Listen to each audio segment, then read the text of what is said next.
and welcome to You and Your Young Child, a program devoted to early childhood. I'm Sheila Biggs. I'm a former county commissioner here in Dickinson County and a registered nurse with a longtime interest in the health and well-being of families in Dickinson County. And I have here with me again Brenda Weaver from the Health Department. Right. We have talked previously about breastfeeding and ran out of time, and Brenda was just getting started on some of the problems women can have when they're breastfeeding. We're talking about engorgement, and I had told you earlier that my daughter had a baby, and thank God I was there. She had problems with engorgement. Is that correct? And the baby wouldn't latch on. Mm-hmm. And she was getting very frustrated, so I saw firsthand some of this particular problem where I think so many women give up breastfeeding. Absolutely. At this point in time because they don't know what to do. Absolutely. What we did was helped her express some milk. She had a little syringe.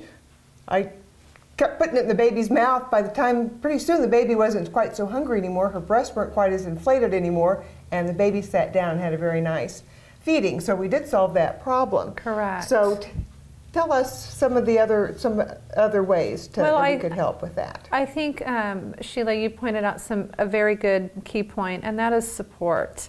Mm-hmm. You know, I think a woman needs to know who her support system is. Mm-hmm.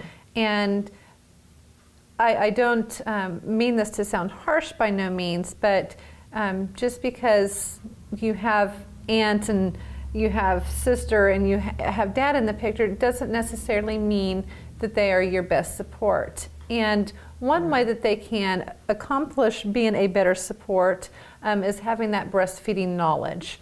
And having that breastfeeding knowledge is going to help you work through problems. Mm-hmm. So fortunately for your daughter, you had some of that knowledge firsthand, right. And you were able to, you had the tools available mm-hmm. to help her work through that.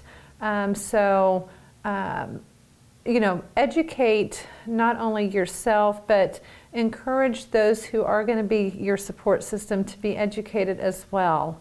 And you know, you definitely want to surround yourself with people who support your decision to breastfeed. Mm-hmm.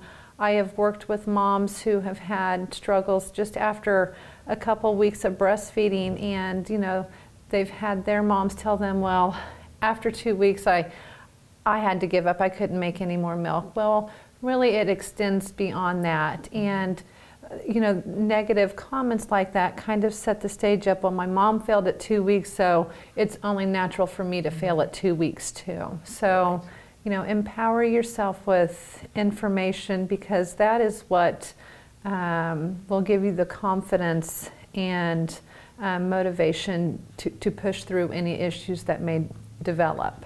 So education even before you have the baby. Absolutely. Okay. Do we have breastfeeding classes here in Dickinson County?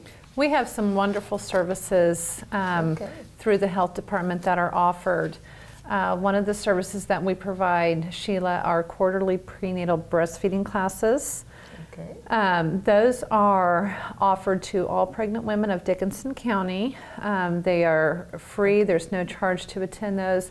And the purpose of those classes is to provide women and support systems, if they are available to come, basic knowledge and understanding about just general principles of breastfeeding. Some general insight on issues that can arise with mm-hmm. breastfeeding. How do you know breastfeeding is going well? It gives you just that kind of basic information. Mm-hmm. Mm-hmm. And I think it just lays the foundation for mothers to build on that information. Another thing that we offer at the health department is we offer breastfeeding support groups. Those are held on the first and third Tuesdays, of every month. Okay. Those begin at 9:30, and those are open to pregnant women as well as nursing moms as well. Okay. And I would like to just back up and mention that our next breastfeeding class, prenatal breastfeeding class, will be held on May 16th at the health department. Okay. Okay. And what time is that? That will be at 9:30 to 11.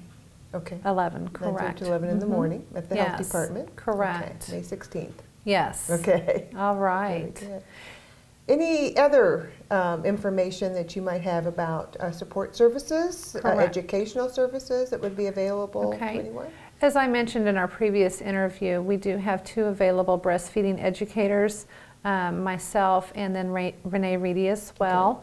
Okay. We also, through our WIC program, have a breastfeeding peer counselor who works directly with WIC moms who are pregnant and have expressed an interest in breastfeeding, along with those who are nursing. Okay. And she is there to provide support as needed. Okay. Okay. And the hotline number that you had mentioned earlier, is this a number that, say you have a problem with getting the baby to latch on and are getting frustrated, that a mom could call? Yes, Sheila. Okay. They provide phone support and support, positive support, troubleshooting. Get some suggestions for troubleshooting. Correct. Very yes. good. Would you like to give us those phone numbers again? I don't have those handy with me today at this interview, but I do know that on DickinsonParentsConnect.org there is a breastfeeding resource and referral list that can be accessed.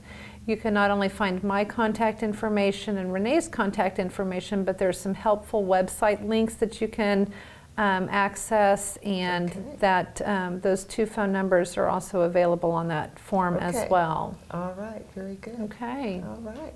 Well, thank you for coming back. Thank you, Sheila. And I think we've maybe helped some women decide whether they're going to breastfeed or not. I sure do hope so. Breastfeeding is best.